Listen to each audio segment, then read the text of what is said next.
Hey, Jared. Hey, Josh. What's the deal with man-eating sharks? I don't know. What is the deal with them? Every other animal eats plants or fish. Sharks read the menu and say, you know what's missing? People. Yeah. Yeah, he does eat a lot of people in this film.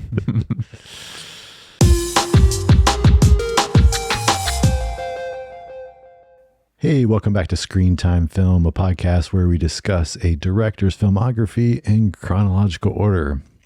Currently in like 2/3 of the way through James Gunn's filmography. Yeah. And so, Jared, nom nom. That's it. Okay. So, that's good. I didn't think about to use that as a quote. So my name is Josh, and this is my co-host Jared. Josh, I cherish podcasting with all my heart. I don't care how many men, women, and children I have to tell to do it.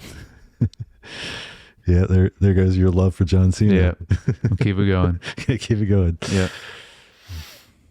All right, so today we are discussing The Suicide Squad. Came out in 2021. Rated R, 2 hours and 12 minutes. Our synopsis here: supervillains Harley Quinn, Bloodsport, Peacemaker, and a collective of nutty cons at Belle Prison join the super secret, super shady Task Force X as they are dropped off at a remote, enemy-infused island of Corte Maltese. Corte Maltese. Yep. So this was written by James Gunn. Cinematography, Henry Braham again. Composer, John Murphy. This is a new one. Oh, yeah, this is a different guy. Yeah. This is a different guy. Production costs. What do you say, Jared? What's your guess? I don't know. I think I wrote down here probably about the same as some of these other ones recently that we just did. So 175 million. I might be way off though. Not too bad. 185. Okay. Because I figured it'd probably be around this, still the same as like the Guardians movies. Yeah. Well, yeah, because the last one, Guardians 2, was 200, but right. Yeah. It's a little Which less. one did it was the last week then? I guess exactly right. I think the last two weeks, because you were either right or close with the Guardians 1. Guardians 1 was 170. Yeah. Okay. And then Guardians 2, 200. Yeah. Okay. Yeah, I figured it still had to be around that for this. Yeah. All right, so no nominations. Okay, none at all? The Academy, nope. Wow. This is also the Dune year, though. 2021. Yeah, so... I don't remember what else besides Dune. But they still maybe would have gotten a visual effects nomination, but they did not. But like that would be... Especially for King Shark. He looked really good. We got for the cast, Michael Rooker, Viola Davis, Joel Kinnaman, Nathan Fillion, Pete Davidson, Sean Gunn, Margot Robbie, Stephen Blackkenhart, Jennifer Holland, Idris Elba, John Cena, Sylvester Stallone, Taika Waititi. Yeah, it's a lot of people in this. Yeah. Although a lot of them aren't really in it for that long. That's why there's a good bit of them. That's why there's a lot of people. Yep. All right, so overall thoughts. I figured you're going to want me to go first. Yeah. Because I hadn't seen this before. You haven't seen this yet. And I was surprised because this is the year, that these movies went right to home. Yeah. Just like Dune, because of what? Who is it? Is it Warner Brothers that did it? So I just figured you would have watched it. So I was surprised that you said you hadn't seen it. But yeah, I would like to hear what you thought of it. So overall thought it was fun and goofy, but at the end it was kind of forgettable. Okay. I think it lacked a lot of the charm that Guardians of the Galaxy has. I think there's a certain, just like none of the characters were that likable. And even I think Peacemaker, because he's got such a small role in this, and because he's likable in the show, like he's definitely a likable character in the show, But I feel like in this, like, we fleshed them out a lot more than that. This is like not really but much of anything. But I like, I would say, if you didn't have Guardians as a litmus test for Right. what James Gunn can do, I would be like, oh, you're just having too many characters and it's like just too hard to make you care about any of them. Mm. But the reality is that's one of James Gunn's strengths. So then it's kind of weird that with them writing and directing that doesn't land that way in this for me. So it's definitely like, it wasn't bad. It wasn't terrible. I enjoyed some stuff, but like in the end, I would never watch this again. Interesting. Okay. Yeah, I think I mean, because of what they are, the Suicide Squad, I mean, you're not really supposed to like them because they're all supposed to be very disposable. Like that's the point of the group and why Amanda Waller puts them together. And that's why so many of them, I mean, die very quickly anyway, early on. And plus they're all like, I don't want to say they're all bad people, but they have all at least done something wrong because they're getting all these people all from the prison and then like letting them do this mission, but then like they all are implanted with this thing to where like, okay, we can kill you whenever we want. So I think that's part of it too. But yeah, I don't know. I think this is a really fun movie.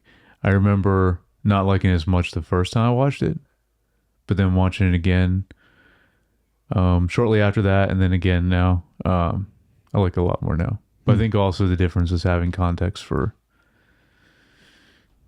more than just Peacemaker, like other people in this, that you now have a lot more context for. I think it helps it even more.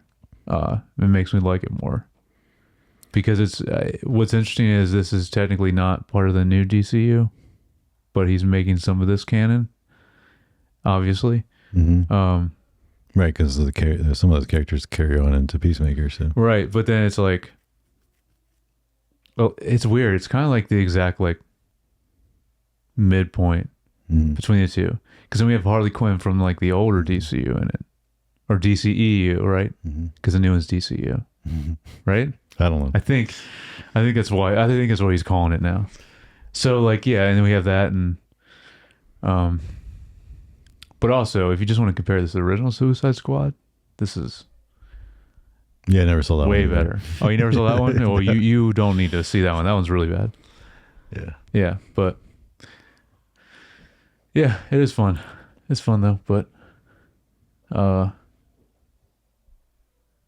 yeah, it is kind of more of like a mix of picking out certain things. I guess you can kind of say this is like a prequel to the DCU, because even in the new season of Peacemaker, like they've referenced Corte Maltese and like what happened there. Then obviously, well, I guess I shouldn't say who, but like a spoiler for early season 2 Peacemaker is one of the other main characters from this movie comes back. Which I was interested what you thought of that too, because now you know that character, because you didn't know that character. True. Watching Peacemaker first, now it probably makes a lot more sense.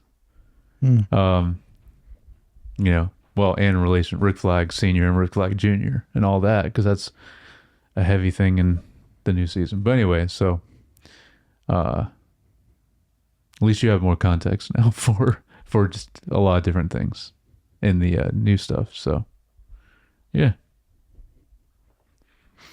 Cool. Well, let's get into some of the stuff that happens in this movie. So,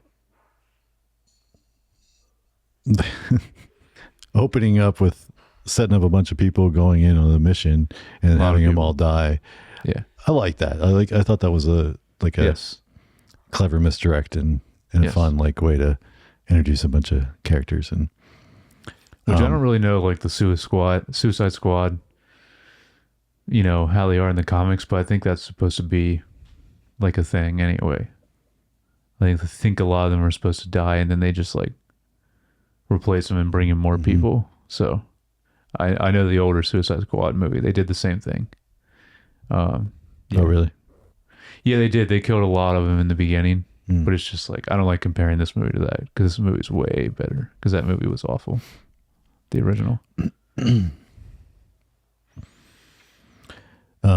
Now, one thing I didn't care for was the like the visual gags of like the transitions, or like 2 months earlier or 1 week earlier, or they always had to try to make them these like weird in the environment.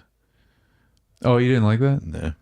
Oh, I thought it was an interesting, creative thing to do. Yeah, I liked it. I thought it was cool. You didn't like it? I mean, maybe once, but it was like done so many times. It was done a lot, and yeah. And like some of them worked better than others. Some were like hard to read. Oh, that's true. Yeah. And I was like, this is just give us the text if you. But then also like, Yeah. I feel like a lot of times that stuff is cop out of like bad writing and storytelling. If you have to specify, Sure. Yeah. like that kind of stuff, it's like Definitely. you don't need to do that. Like Mhm. you just like it's obvious. You know, like, I mean, Yeah. if you write it right, like, yeah, in the second it starts, someone's like, oh, what is this? But then, you know, if it plays out and you're like, oh, this is jump back in some time and this is a different team. And, you know, and you're like, you can follow, like, No, I agree with that. Yeah. Yeah. so anyway. Yeah. So speaking of which, then, Yeah. you know, the introduction of the second team, or I should say the A team versus the B team, which is the B team's like who we Yeah. got introduced first, that was disposable. I think again, this is again where like the subplot of like his daughter being trying to make Idris Elba like seem a little bit more. Oh yeah. Like I was like, this just didn't work. Like, I mean, trying to give him some depth and it's like, but yeah. No, I didn't like that aspect of it Stakes. either. I wanted to ask you though. So of our ones that we follow, which one did you like the best? So obviously not Bloodsport, which is Idris Elba. Like care about. To me, they're two different things. Well, let's say both then, or Okay. let's say which one did you like and which one did you care about? So I thought Bloodsport was cool as a character. Yeah, I I agree. think he's cool as a character. But I also agree. You don't care about that. Care about the rat girl. Oh, interesting. I feel like the way it was kind of Yeah. set up, like you kind of had like you cared about her when she was in peril, like a couple times. Okay. So like she kind of you're like, oh, I don't want her to die, because Yeah. she seemed a little more innocent and just like not even really should be there, right? Somehow she got roped into being Yes. in this, even though she really didn't do anything really bad. Yes. So couldn't care about the shark guy. And I mean, Yeah. I think Margot Robbie's she's always done great Oh, for sure. so she's fun when she's kind of in the scene she's in. She plays that character well. Yeah, I think I care. I mean, definitely not the most innocent, but I think out of them, I'd care the most about Harley Quinn and Rick Flag, because, well, Rick Flag's kind of like just like the most normal soldier type. But he's kind of a jerk in this. Oh yeah, he is. Yeah. Which is funny now, getting like seeing his dad also now, and later on, like what we're watching now, you can see where it comes from. You can see the similarities now, which is cool. Like seeing that. Yeah. But like, I think that like there's another opportunity for someone who he's just there as a commander, not so there's an opportunity to have him be a little bit more, likable, and even if everyone else is. Well, I think that's why the conflict, which we can get to at the end between him and Peacemaker, I think makes that better, and why they fight at the end, because of how those two characters are. So I think that helps for that final bit. Okay. I mean, Which is actually like, that is the reason why the show happens now. It's No. literally from that that moment at the end, which we can talk about. Yeah. You know, I mean, I get that. Yeah. Again, I feel like there's not a setup on the character of who Rick Flag was to even like. No, there isn't. Yeah. To be like, oh, when he like to like believe or be surprised or whatever, when he decides, oh, I'm going to take this hard drive and information, and you're like, what? Like, yeah, no, that part doesn't. Yeah, you don't really understand why he's doing that. Yeah. Yeah, because I think I'm trying to remember if they do that to everyone. They try to give a small moment to each of the characters at different times, to make you care about them, or at least like a little bit of backstory. Because I remember when they're on the bus, I think is when, I forget her name, but you're talking about the rat girl. Yep. And then, right. And then Taiko Waititi. Right. That's her dad. Her dad plays her dad. Yep. Yeah. And you see that part. I think that's also when Bloodsport talks about his daughter. The rest of them, I don't remember. Well, Polka Dot Man, it's kind of throughout the whole thing. Yeah. Because he keeps seeing his mom. Yeah. Yeah. He was just weird. Yeah. Oh, he's very weird. Yeah. he's supposed to be. Yeah. I do like, I like that character only because I think the effects they do with him is really cool looking and unique. It was crazy to do as in like a special effects, but I didn't really think it was funny. I didn't think it was funny at the end when like literally all the big things were his mom. Like you get that gag earlier where he sees his mom with all the characters, but then there's like the huge form. Oh, it's instead of the starfish or whatever. Yeah, he pictures it as, and like that time I was like, okay, didn't care about that, but he was a weird character. It did like, I mean, there was some good funny stuff. I mean, oh yeah, there still is. Yeah, for sure. The little side plot with Harley Quinn and that guy, the president or whatever, that was kind of funny. And yeah, that's where we get the best needle drop. I have down in my notes. Oh, okay. Yeah.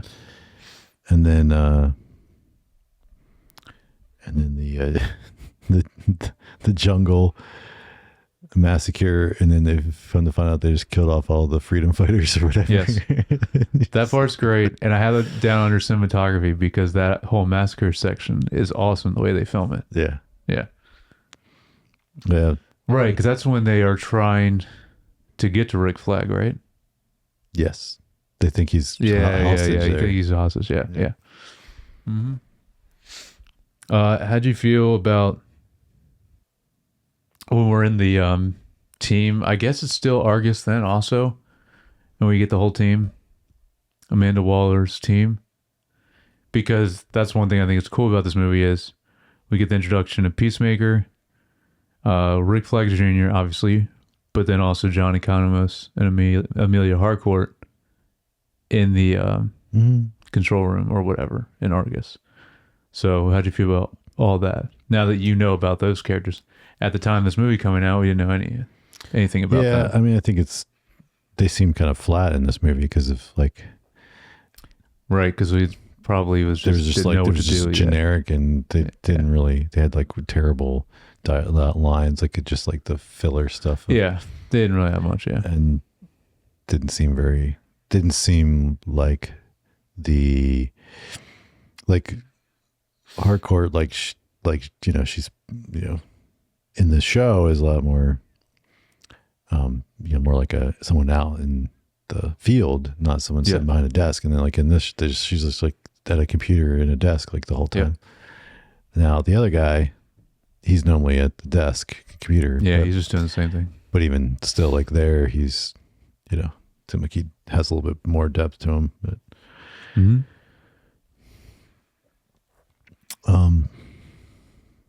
anyway, I think I like this movie because, like I said, the first time I watched it, I didn't like it that much either, but I like it more the more I watch it, and I like it more now after watching Peacemaker. That's why I was curious how you would feel about it. See, I feel like the opposite. I feel like so you thought you'd like it more if you didn't have? No, I feel like because of watching Peacemaker, it made all those characters seem very flat and one-dimensional. And Right, because at the time of making that, and they weren't. They don't. It they doesn't didn't have seem any as- plans. Yeah, for, it didn't seem as seamless. Like there wasn't like a seamless like a. yeah, Like it doesn't like, oh, I can see that character is the character. It feels just very like, yeah, just the fact that they look the same. So that's like the only reason. yeah, yeah. Because I don't think they had any plans Yeah. when he was making this. So, because I know they definitely filmed it before COVID. Like I don't think they did any reshoots. Okay. So it was finished by 2019, and so. Yeah, so like, putting these characters in, there's not much to them. And then, I guess then he picks who he wanted to take from this and put him into the show and then flesh them out, which then obviously makes you like them more. But yeah, in this, there's not really any depth to any of the characters in this. And that's part of the point. I mean, with the Suicide Squad in particular, because they are supposed to be disposable and they're supposed to like not really matter. But then they do something at the end to make a difference for at least the people in Corto Maltese. Right.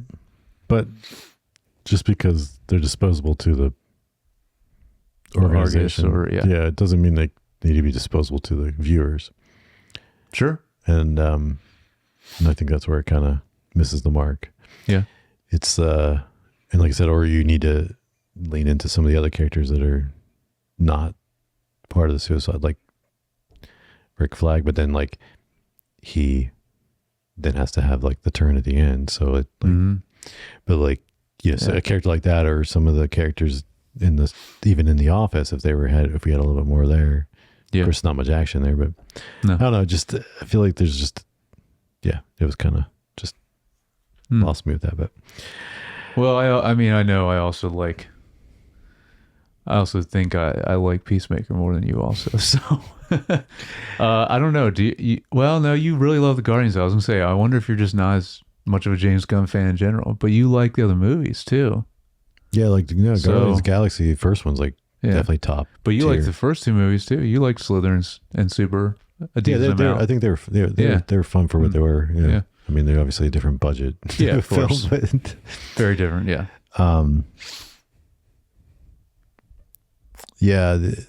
There's just like this film just fell off to me. Just felt to me. It just lacked the heart that James Gunn's films normally have. I agree with that. And and the show Peacemaker has it too. Yeah. It's just that his writing normally has that, and this just didn't have it, and that's what I was like disappointed to think about. Yeah. Bro. Giant starfish, dumbest thing ever. You didn't like it? So stupid. They just wanted to do another kaiju thing, like in the thing in Superman. And where else did they do it? Well, now they did it technically in Peacemaker as well. In both seasons of Peacemaker, actually. So like that's like a thing now. I mean, well, let's see. I guess they kind of did big stuff like that in Guardians. Not as much though. But second film, the opening scene. Yes, that's right. That's a good example. Yeah. Yeah, I didn't think it was dumb, but I didn't think it was cool either. I didn't really care about it either way. Or even how it's like attaches to the face of everyone or whatever.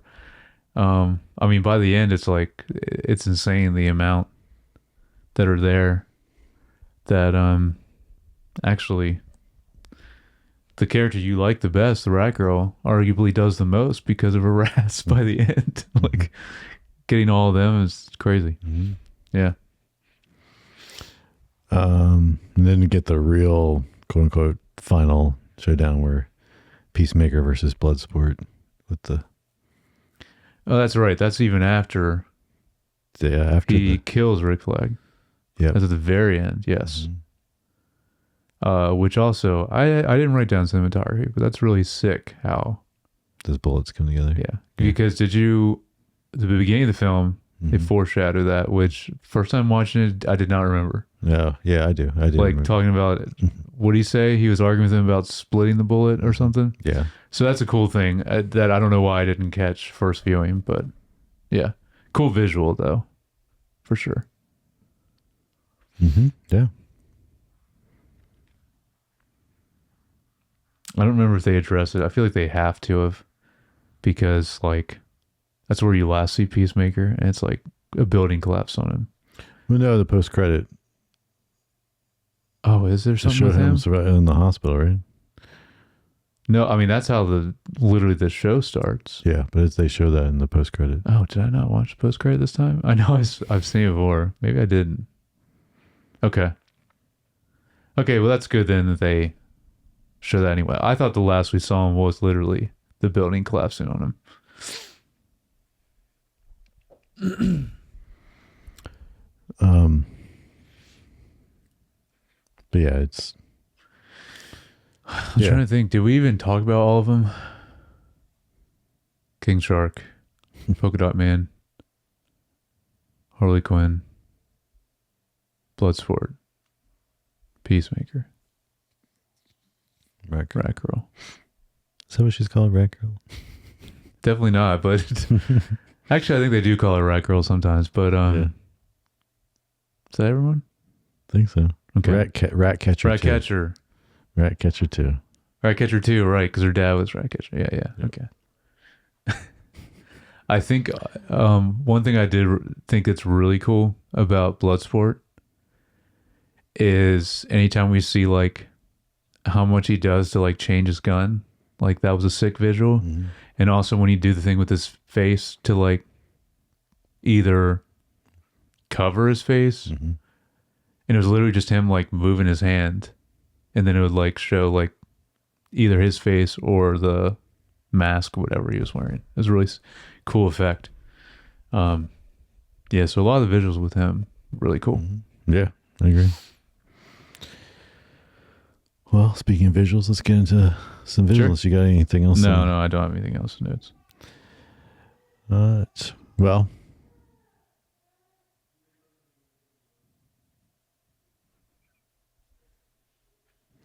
oh wait, in the post credit, you see Weasel survives also. I do remember that at the end. Yeah, he like coughs and wakes up. I forgot about Weasel. Which actually I didn't realize because I've barely watched Creature Commandos, but apparently he's in that. So I guess that's a carryover also. I need to watch that show just to like I heard there's a lot of cameos in that, which is cool. Even though it's just animated, but I heard like Batman and Superman and a bunch of other people show up in it. That's cool. So yeah, what do you have for cinematography? I mean, I just kind of carried over a lot of the vibrant comic book feel that we saw in Guardians. Not quite as extreme because Guardians just has like that space colors that you can just kind of push things a little differently. This has an interesting saturation to it though. I don't know if you noticed that or like something with the colors. Yeah. Really like the Harley Quinn visuals when she's like, looks like she's on like an acid trip, but she's not, I guess. I don't think. Yeah, right. I think she's like just all the flowers and like everything. I think it's around. just to imply like just her mental state. Yes. Right. Because I think they've done that before with her. Like it in kind the of original Suicide Squad. Imply that she's, a little crazy. Yeah. And I mean, that's the character. In her own little world. That is, that's her. Right. I love the line. I did love the line when she shoots him, kills him, right? Like at the end of like the love montage. And then she's like, yeah, I promised myself that I would, if I started being interested in a guy, that I would check for red flags and like, and I forget what she says. He said that's a red flag, but I don't remember. Yeah. She's like, and that's a red flag. So. And she's like, and then the kind of guys I fall for, they don't just stop. So I got to kill you. Very true. She, I hope we see her again because you're right. Margot Robbie is awesome. Does a great job. That's Harley Quinn. Yeah. Yeah. So we got some cool framings. Okay. And like reflection things, and I didn't like the visual gags for the text transit, like gimmicky things. Felt like it was. You mentioning reflections. That was the one shot I thought was really cool. Like, is it the very opening shot with Michael Rooker? So it's like in the puddle. I thought that was awesome. And then like goes up to his face. That was really cool. They do another reflection I'm trying to think of later. That's the one that I remember. Yeah, that was. Yeah, there were some other ones, I think. Yeah. Okay. My other thing is what we already mentioned, the massacre in the jungle, just the way they shot that. Well, at least part of it. I don't know if it is the whole thing, but it's a one shot. It's just as they're going. Yep. Like just from what the do you side. call that? Yeah, what do you call Tracking. it? Tracking. There you go. Tracking I knew there was a shot word for it. Okay. The long, one take tracking shot. Yeah, that was sick. Yeah, I really like that. And then like Peacemaker and Bloodsport are kind of competing a little bit there. Yes. That was the main. It starts to get a little more humorous as they go along with the way they kill people. And the starfish, not as much, but I think out of everything in this movie, King Shark like looks incredibly good, CG wise. Yeah. And like realistic. I believe, because I saw them talking about it. I think it was on the Peacemaker podcast. The guy that plays Johnny Economos was the mocap for King Shark. I don't know who does. Oh no, is it Stallone who does the voice? I think he's the one who's doing the voice. Okay. Yep. Yeah.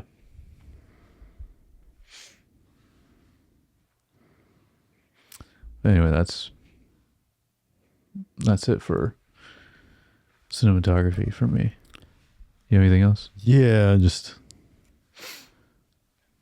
like some good kind of dynamic handheld scenes that were a little different than some of the stuff he's done before. That's, I think, the biggest note was like it definitely had a different feel visually than like the Guardians movies, and even I feel like Superman. I know we're not there yet, but I feel like Superman felt a lot more like the Guardians movies from like a visual camera movement and approach, where this had a little bit different feel. But I think Superman still, even though there's similarities, I think it still has its own style and feel also. But to your point, this movie also very different looking. Yeah.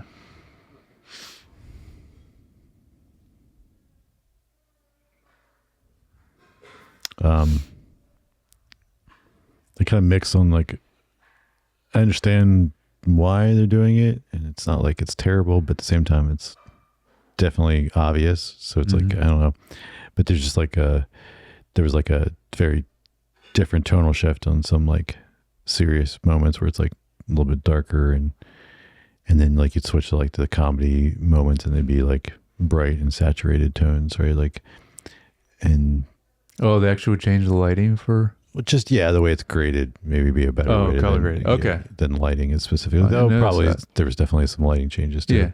Okay. I didn't realize that. So between the more serious, and the more like comedic would be definitely brighter, and which a lot of times are more like the violent stuff too. Yeah. Like it's kind of it was like the violent stuff would be brighter and more saturated. Some of the most violent stuff is like King Shark eating a person whole. Yeah. Which is also still supposed to be a comedic moment as well. So then, like, something like that. Which I feel like is another reason why it would have to be kind of hard to do, because making CG look good, if it's bright, is even harder, right? Because I always compare it to why Jurassic Park looks so good, because it's like lighting wise, it's in the dark and it's raining, and that still holds up so well. Yeah, I mean, yes, I think that's probably true. You can hide stuff's a little darker. It's easier to hide. Shadows more. Yeah. All right, so last down with some knowledge about needle drops in this one. I'm only gonna shout out one. There were some other ones that were good in this too. I don't really have anything to say about the score in particular, but John Murphy did Sunshine, the Miami Vice film, and 28 Days Later. So that's interesting, actually. That means he is more Danny Boyle's guy then. I was thinking, was he ever with Alex Garland? Because those two team up a lot. Mm-hmm. But Danny Boyle did more of the writing. Mm-hmm. We hasn't covered Danny Boyle's directing, but he did Sunshine and all the 28 movies. Mm-hmm. In Miami Vice film is Michael Mann. So the score I remember from all those is good, but the needle drop in this is the Fratellis song that plays with Harley Quinn. And I also wrote the president of Corto Maltese, because I don't know if that's exactly what he was, but that's what you called him as well. I'm assuming that's what he was. I don't know, but anyway. Right. So basically when they like, she first meets him and they're like together and there's a montage, that's the song I'm talking about. It's a great song. That's the best needle drop. Well, okay. Well, I don't know if you recognize the song or if no, you know what that song was it?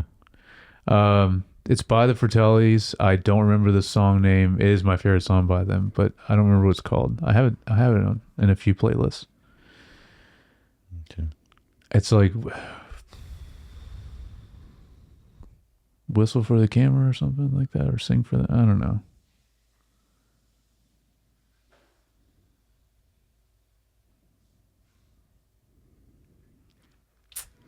I literally have it in a nostalgia playlist. Nice.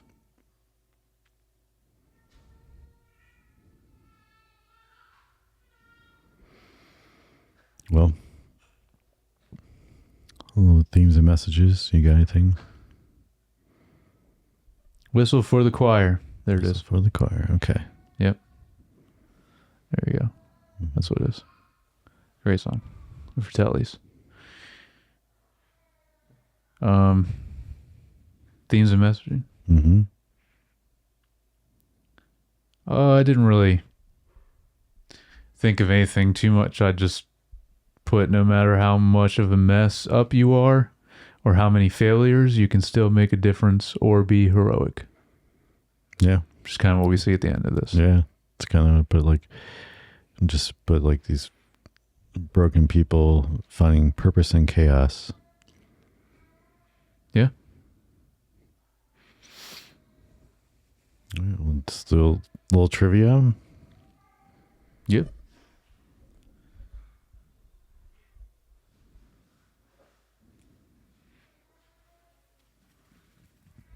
I'm trying to remember. I didn't recognize too many of the other people that like died off at the beginning. Like besides like Pete Davidson. There's a few other people. There's like that dude that Harley Quinn was all about. I don't even remember him, who he was. Yeah, and Michael Rooker. He dies pretty immediately. I don't remember. There's a few others though.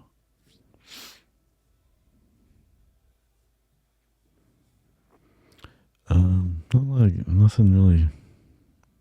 Really? Yeah.